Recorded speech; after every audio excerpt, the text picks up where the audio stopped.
اور میں آپ سے پوچھنا چاہتا ہوں کہ کسی کے گھر کے اندر خوبصورت بیٹا پیدا ہو یا کسی کے گھر میں خوبصورت بیٹی پیدا ہو، یہ کوئی ضروری نہیں ہوتا۔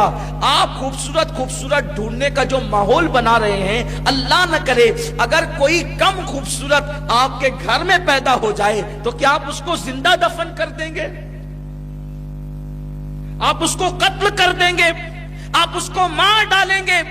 یاد رکھنا، بہت سارے حسین بے وفا ہوتے ہیں اور بہت سارے کم حسین اتنے با وفا ہوتے ہیں کہ ان کی وفا کی کوئی مثال نہیں ہوتی۔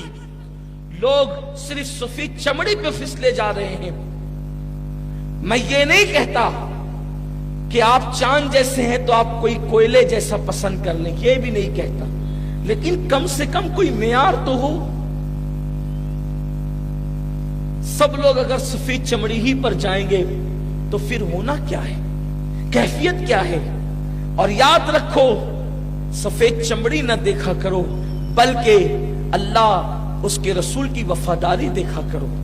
حسن تو ڈھلنے کی چیز ہے، حسن تو ڈھلنے والی چیز ہے۔ میں بالخصوص میری قوم کی بیٹیوں سے کہوں گا، آج کل قوم کی بیٹیوں کا بھی معیار یہ بنا ہوا ہے کہ معاذ اللہ ثم معاذ اللہ، اگر کسی کے چہرے پہ داڑھی ہو اور سر پہ ٹوپی ہو تو لڑکیاں بڑی بے باکی سے کہتی ہے وہ ملا کے ساتھ کیا کریے رے۔ یہ حال ہے، ہنسنے کی بات نہیں ہے، یہ افسوس کی بات ہے، یہ ہنسنے کی بات نہیں، بہت افسوس کی بات ہے کہ لڑکیاں داڑھی کا مذاق اڑائے، لڑکیاں ٹوپی کا مذاق اڑائے۔